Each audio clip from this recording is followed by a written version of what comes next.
केहू छुए नहीं पाइल ई अनार हो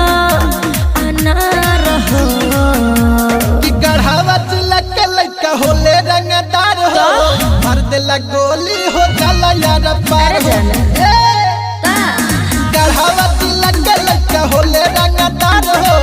मार देला गोली हो जाला यार पार हो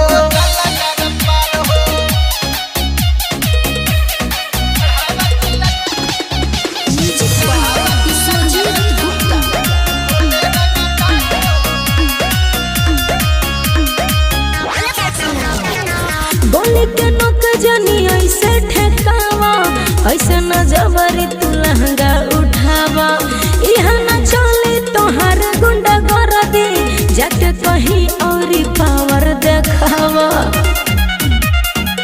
बुझला जिला गढ़ावा के हल्का में ले तारू हो